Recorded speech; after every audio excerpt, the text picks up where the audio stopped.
right, from law enforcement to volunteers, the North Carolina Blueberry Festival requires lots of resources to coordinate all the logistics for this annual event. WWAY's Jeff Rivenbark is in Burgaw this morning. Jeff, today marks 9 months since Hurricane Florence came ashore. I'm sure this year's festival is extremely meaningful for this community.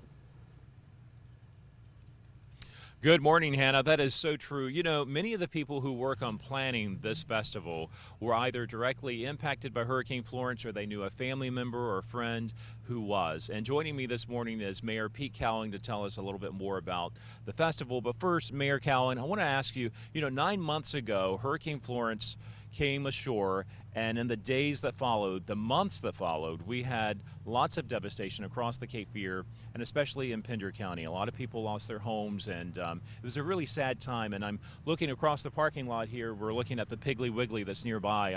This was a mobile command center for a mobile hospital, right? Just across the street, yes. The mobile command center from Atrium Health was here for 9 days and served about 100 patients a day. And I know the festival obviously celebrates the blueberry, which is a major crop here in Pender County and across the southeastern North Carolina. But we're also celebrating the resiliency of the people of Pender County and being able to come back from adversity.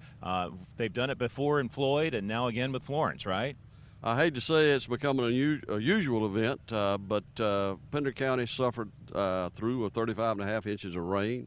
Almost every family was touched. Over 1,870 water rescues here, thousands impacted. 3,000 houses or more were either totally destroyed or damaged.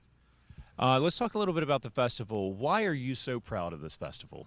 Well, this event is special. It's a feel-good event for so many families, and it has brought so much attention to Burgaw. It's been positive, and the festival really is a major event for this community to put on. It takes over 100 volunteers. About 6 of us work year-round, all volunteers, with one part-timer, and you will see today Burgaw will come alive.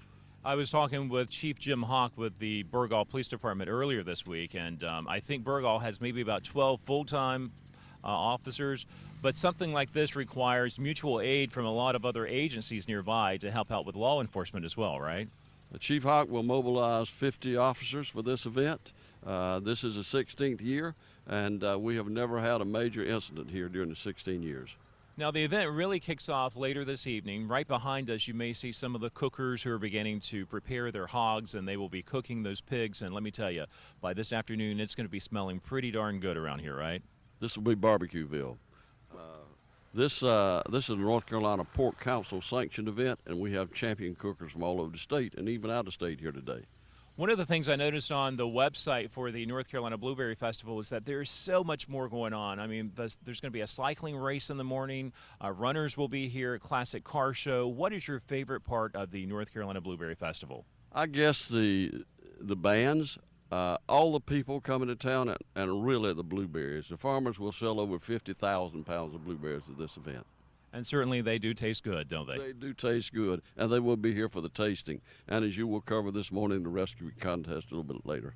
Any last comment you want to say to anybody that may be on the fence about whether they want to come to Burgaw tomorrow for this fabulous festival? This will be your best decision to come to Burgaw. All right, thank you so much. Mayor Pete Cowan, always a pleasure to have you here on Good Morning Carolina. We will be right back. We're going to toss it back to Hannah. Coming up in our next half hour, we're going to be talking with a couple of those classic car owners to find out more about their love for cars. Hannah, back to you in the studio. Very cool. Thank you, Jeff.